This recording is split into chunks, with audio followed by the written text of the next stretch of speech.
importância das redes sociais na disputa pela prefeitura da capital. Como a internet será usada neste ano em um cenário de 11 candidaturas e novas regras que impõem às campanhas um período menor de propaganda nas ruas, no rádio, na TV e menos dinheiro com o fim do financiamento privado. Conversa comigo o professor e coordenador da pós-graduação em comunicação digital da PUC Minas, Caio César Giannini, que é doutor em administração com foco em redes sociais. Bem-vindo, Caio. Muito obrigado, um prazer. Depois de um grande tempo sem vir aqui, agora de novo em eleições, vamos ver o que as redes sociais prometem, né, para esse período. Qual é, na sua opinião, o papel que vão ter as redes, né, nesse período, inclusive com essas regras novas? Olha, eu acho que desde, faz o quê? Quase 10 anos, desde a primeira eleição do Márcio Lacerda para a prefeitura, a gente vê a internet ganhando um papel cada vez mais preponderante no processo e às vezes na decisão do eleitor. Quer dizer, em 8 anos. Em 8 anos.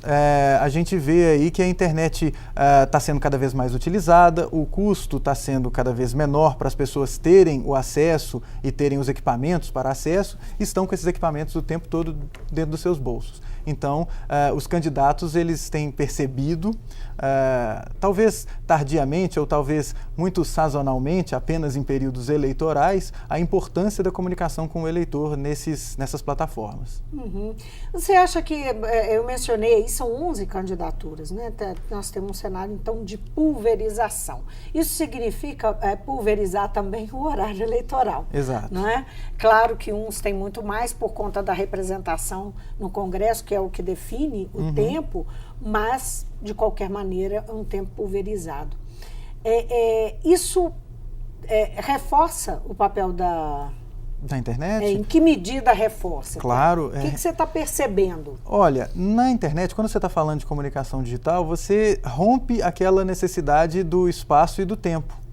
Então, você não tem um limite. Você pode colocar, se você tem, sei lá, 10 segundos de TV, no YouTube você tem o espaço do tempo da sua produção.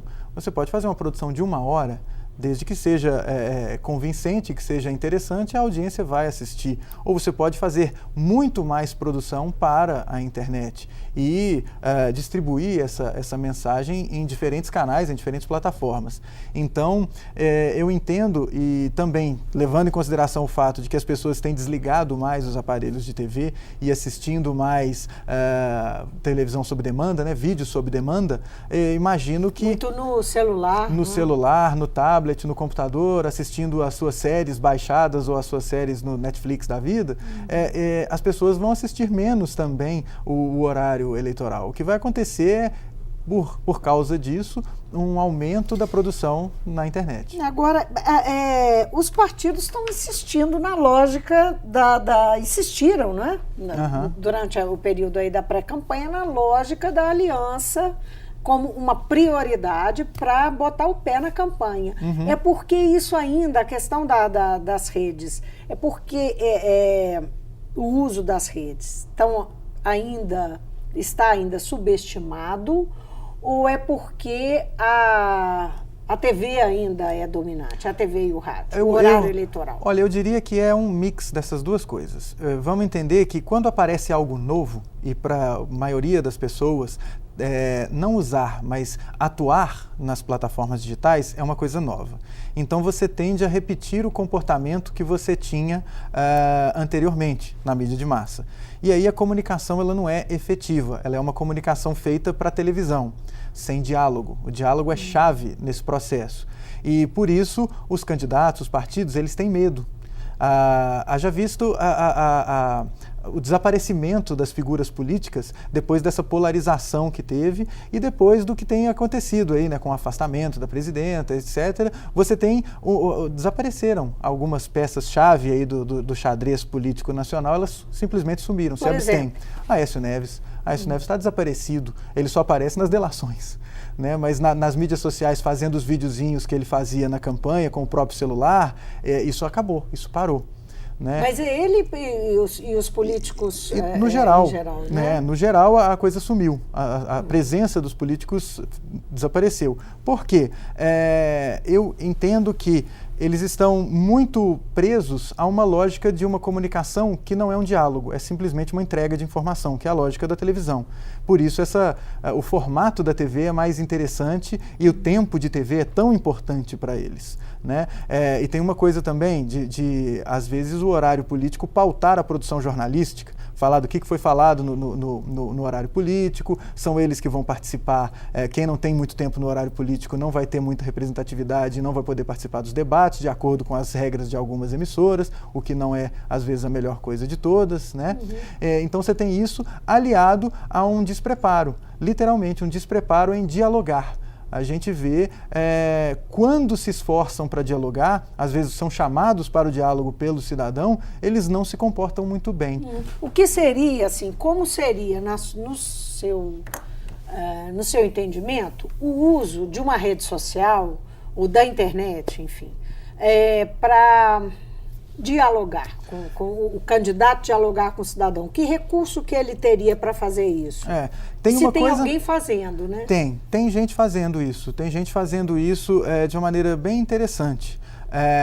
Veja bem, em primeiro lugar, tem uma coisa que muitos já começam errando por causa do tempo, é que só aparecem agora. Muitos candidatos só vão se apresentar nesse momento de campanha. Isso já é um problema, já que a vida pública ela também acontece na internet. Né? A internet é uma extensão da nossa vida. Então, para uma pessoa falar que ela tem uma vida ativa e que ela é uma pessoa que está comprometida, isso deveria já aparecer há algum tempo.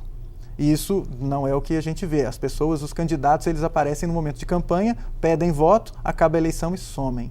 Aqueles que não somem e que ficam esses 4, 5 anos mantendo e nutrindo um diálogo, eles costumam se dar melhor. Né? Eles costumam sobressair. Você tem algum exemplo de quem está conseguindo fazer isso? Algum político que é candidato que está conseguindo fazer isso? Olha, nacionalmente a gente tem alguns exemplos. Embora tenha perdido... Em BH ainda não? Tem sim. Tem candidato a vereador que faz isso, né? Que faz isso muito bem, que está construindo isso de uma maneira bem interessante. Há mais tempo ou começou agora? Nos últimos 2 anos, 2 anos e meio, de uma maneira mais independente, eu percebo. Sabe? A gente tem exemplo no Rio de Janeiro, o próprio exemplo do Suplicy, ex-senador, que ele tem mantido uma presença nas mídias sociais bem interessante e, ao que tudo indica, bem autêntica. Né? Embora ele tenha perdido representatividade política dentro do próprio partido e etc., perdeu uma importância, mas ele está mais próximo do cidadão. E isso é interessante, isso as pessoas tendem a valorizar. Agora, as redes sociais são muito usadas para desconstrução, né, do adversário. Exato. Nas campanhas anteriores foi muito usada e eram campanhas muito polarizadas, tanto em nível nacional quanto localmente nas disputas municipais, estaduais, estava tudo muito polarizado. Agora nós temos um cenário diferente com esse tanto de candidaturas. A gente volta a 20 anos, né? Quando eram muitos candidatos disputando uma eleição. Isso muda essa relação com a desconstrução? Muda. Porque você não tem um adversário. Talvez você tenha um ou dois que estejam mais no seu foco, mas são muitos, né? Muda sim. Você vê, nas últimas eleições municipais, você já teve um uso de técnicas de comunicação de guerrilha, lambe-lambe na cidade, falando mal do Partido dos Trabalhadores. Aí você teve a campanha do Patrus colocando um cinema na Praça 7 para tentar mostrar que não era aquilo que estava acontecendo. Nas primeiras eleições lá do Márcio Lacerda, a contratação do Tom Cavalcante e um vídeo no YouTube para ridicularizar o Leonardo Quintão, aquilo foi muito importante. E olha que naquele momento... grande naquela eleição. Foi preponderante, né? Mudou o jogo naquele momento. Aquilo e o vídeo do chute da bunda. Né? Quer dizer, o vídeo inicial foi o do chute. Né? Pois e pensa que naquele momento a gente tinha o YouTube. Hoje você tem o WhatsApp, você tem o Facebook, você tem o Twitter, você tem as pessoas utilizando isso, você tem um volume muito grande, você tem esse uso incentivado nos pacotes em que os dados desses aplicativos não são cobrados na sua franquia, então as pessoas no celular estão usando o Facebook o dia inteiro. Então, para difamar, mesmo que você não assuma a autoria, né? Foi um anônimo que postou, né? Ou o que aconteceu aqui no governo do estado nas últimas eleições, os lambilambes falando o PT vai fazer com Minas o que fez com o Brasil, né? Uns lambilambes bem anônimos, né? Que são difíceis da gente entender quem é que colocou. Isso é provável que aconteça também no Facebook e agora em WhatsApp e essas outras plataformas de comunicação instantânea. Agora, uma pesquisa que não é lá muito recente, tem talvez uns 2 meses, por aí, 2 a 3 meses, indicava que, entre os entrevistados, o universo entrevistado, mais de 50% das pessoas dizia que acompanha a política pelas redes sociais, o noticiário político pelas redes sociais. E que chama mais atenção aquilo que desconstrói. Sim. É porque as pessoas elas reduzem a velocidade quando tem um acidente na beira da estrada, né? Elas querem ver alguma coisa ali, elas querem ver... É do comportamento humano. A catástrofe ela atrai as pessoas. Né? Então, se tem alguém brigando, se tem alguém discutindo, você vai parar e vai ver o que é que está acontecendo. Né? E também imbuído por aquele, se a pessoa se motivou a fazer esse discurso, deve ter algo ali, vamos ver o que tem. Né? Eu não acho que isso seja necessariamente ruim, é do debate que a gente acaba mudando de ideia, sendo convencido e convencendo alguém. O negócio é manter o nível do debate. Pois né? E debate? Nós estamos falando de ferramentas, de possibilidades, mas de qualquer maneira... a ideia é que haja o debate para que as pessoas escolham. Como é que é a sua visão do conteúdo? É complicado porque a gente, às vezes, população, não está preparada para tomar as decisões por conta própria. Por isso que se desqualifica tanto as fontes de informação independente. Né, as fontes independentes de informação, porque em contato com elas, cabe a nós, leitores, telespectadores, ouvintes, tomarmos e tirarmos as nossas conclusões.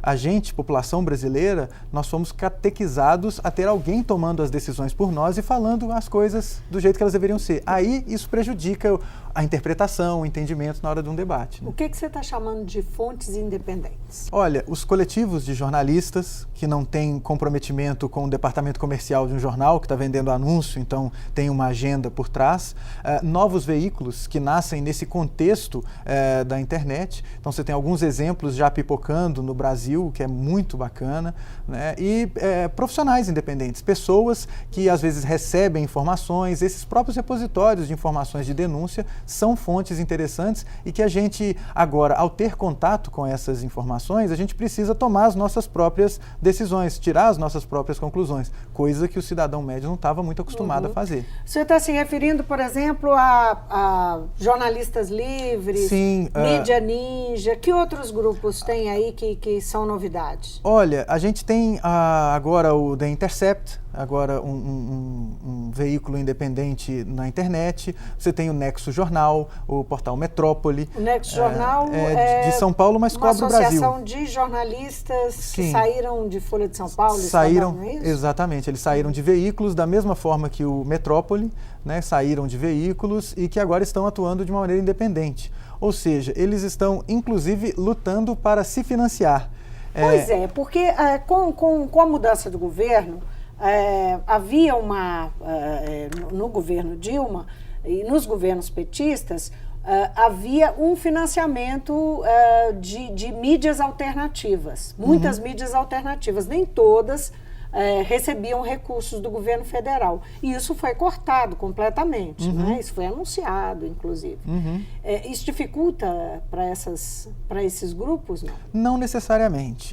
A gente vê um começo, ainda não estamos a pleno vapor nesse sentido, mas um começo de mudança cultural de quem consome essas notícias, ou seja, o cidadão, de tomar uma iniciativa de financiar ele mesmo essa produção. A gente já viu isso acontecer em algumas ocasiões. Tem um rapaz do Rio de Janeiro que ficou famoso por causa das manifestações de 2013, o Rafael, chamado de Rafuco. Ele fez uma campanha de financiamento coletivo para um programa de entrevistas. Ele queria entrevistar o prefeito, o governador do Rio de Janeiro, não conseguiu, mas ele conseguiu entrevistar o Marcelo Freixo, ele conseguiu entrevistar outras pessoas. Então ele conseguiu financiamento para essa produção. E essas outras entidades, o Nexo Jornal, eu sei que vende assinatura pela internet, não é um jornal impresso, é um jornal que você recebe uma newsletter diária e acessa pelo seu celular ou pelo seu computador. Então você tem iniciativas como essas que são independentes, não estão aí presas a um departamento comercial e que podem vir a ser financiadas pelo próprio cidadão. Eu acho que esses espaços, eles vão começar a ganhar importância, porque no contexto das redes, como você mesma disse, a gente costuma valorizar mais aquilo que o nosso par compartilhou e não aquilo que uma cabeça falante do jornal falou. O nosso par, ele compartilhou, alguém viu aquilo, achou que foi interessante e nos recomendou. E isso tem um peso. E isso pode ser tanto de uma origem da mídia de massa ou pode ter uma origem nesses canais independentes, nesses veículos independentes. Agora, Caio, a gente sabe que essas informações, por exemplo, o Facebook é um clássico, né? A informação fica ali numa bolha, né? São os seus amigos que pensam do mesmo jeito que você, né? Aquilo fica uns falando para os outros a mesma coisa. Exato. Né? Pregação para convertido. Como é que se fura essa bolha? Como é que faz? Pois é, essa bolha ela se fura justamente nessas conversas em que um membro, um nó dessa rede, que é mais coesa, ele tem um contato com outra rede, com um outro pedaço da rede, que não necessariamente está alinhado com esse pedaço inicial. Então, não é minimizar a importância da discussão que acontece ali. Ali é muito interessante, mas é importante que a informação também saia. Né? E não é necessariamente algo peculiar da internet. O Facebook ele mostra isso para a gente porque ele vive disso. Ele precisa que você goste daquilo que você está vendo para que você fique mais e veja mais. E, lógico, na rabiola você vai ver publicidade. Então, ele não vai interessar em te mostrar uma coisa de alguém com quem você não concorda.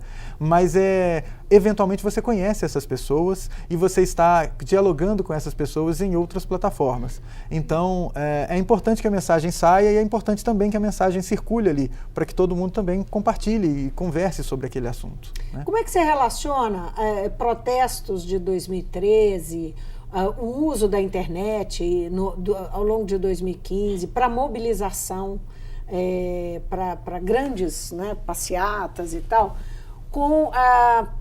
quer dizer, demonstrou um poder mobilizador, a internet demonstrou um poder mobilizador muito grande nesses períodos.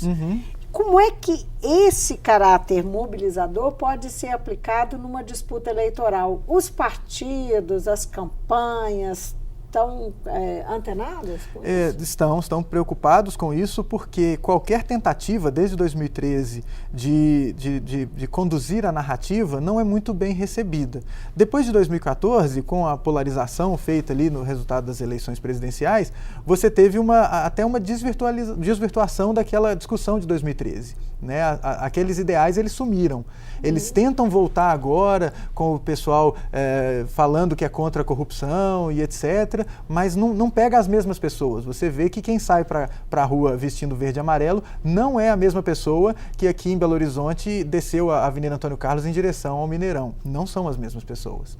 Né? Então, houve uma tentativa de dar uma sequestrada na narrativa, as pessoas não compraram aquela ideia e hoje você tem novas narrativas sendo construídas. Por quê? Naquele momento de 2013, mostrou que esse espaço da internet é um espaço muito eficiente. Né, para juntar as pessoas e para reunir aqueles que têm os mesmos ideais. Sinaliza para quem está trabalhando aí nas disputas. Exatamente. Né? Eu tenho certeza que vai acontecer, vez ou outra, em virtude, inclusive, de acontecimentos do nosso dia a dia. Às vezes, durante a campanha, algum acontecimento vai ocorrer, alguma coisa vai acontecer e isso vai se desdobrar em protestos do candidato A, do candidato B. Isso aí o tempo vai mostrar para a gente, mas vai acontecer porque é natural. Falando dos candidatos que estão aí na disputa, o candidato Alexandre Calil do PHS, ele andou chamando a atenção na rede, nas redes, com uma estratégia de se apresentar de forma direta, né? Ele usa frases curtas, de efeito e tal, mas se apresenta de uma forma direta para o eleitor.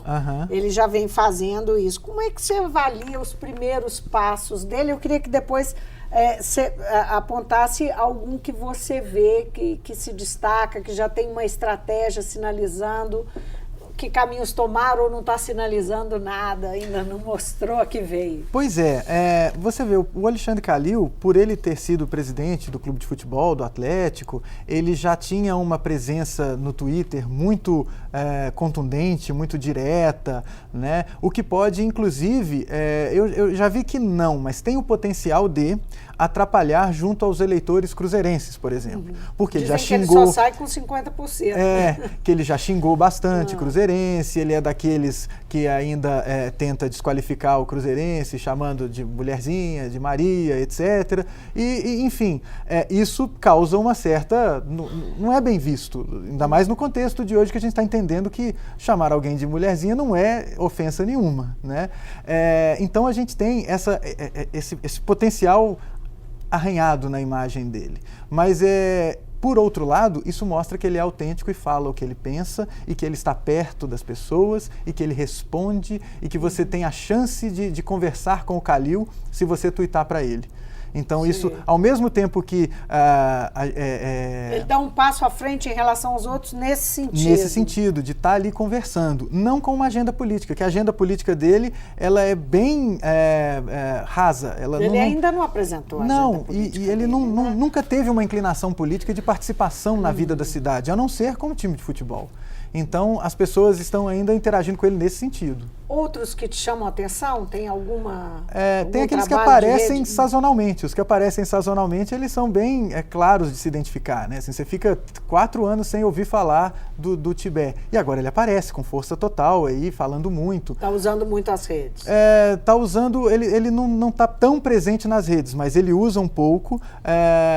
Também o candidato do PMDB, né, que eu não me lembro. Rodrigo Pacheco. Exatamente, que também é uma figura desconhecida de grande parte dos eleitores. Deputado federal de primeiro mandato. Exato, e não é muito conhecido. Então ele se apresenta agora, aparece depois de um tempo de um hiato. É diferente, por exemplo, do Eros Biondini, que tem uma presença constante. Ele tem uma presença, ele relata o que ele faz. Mas né? ele é um comunicador, né? E você tem alguns candidatos a vereador também, que já fazem um trabalho bem consolidado nesse sentido. Né? Então a gente vai ter que esperar a campanha acontecer para saber para que lado que vai, como é que vão usar, né? Pois eles são figuras vacinadas, eles sabem que eles não podem se expor muito porque eles são cobrados. Eu lembro que o Eros Biondini foi muito cobrado pela sua postura na Câmara nos últimos anos, né? Então pelas suas atitudes, pelas suas decisões, para que lado que foi, etc. Então são pessoas que são vacinadas, eles vão ter que medir direitinho o que falar e como falar. O fato de ter assim, essa experiência recente, né, das redes sociais terem sido usadas para chamar as pessoas para a rua, especialmente os movimentos organizados, isso na campanha é importante? Esses grupos organizados podem fazer diferença nesse sentido ou não? Eles podem, dependendo da sua influência, né? Eles tendem, por mais que eles tenham uma inclinação para um lado ou outro do espectro político, eles tendem a se manter mais independentes, ou ter uma postura mais neutra, não diria necessariamente independente, mas mais neutra. E talvez o apoio que venha dali seja um apoio orgânico e bem visto pelo eleitorado. Isso pode ser interessante. Caio, nossa conversa podia ir longe aqui, mas infelizmente já disseram que nosso tempo acabou, eu tenho que encerrar. Eu quero te agradecer muito por ter vindo. Eu que agradeço, muito obrigado. Eu conversei com o professor Caio César Giannini, ele é coordenador da pós-graduação da PUC Minas em Comunicação Digital. E ele falou conosco aqui das possibilidades, do papel das redes sociais e da importância que ela pode ter ao longo dessa eleição municipal, especialmente aqui de Belo Horizonte, mas as eleições deste ano. O Mundo Político fica por aqui. Obrigada por nos acompanhar e até o próximo programa.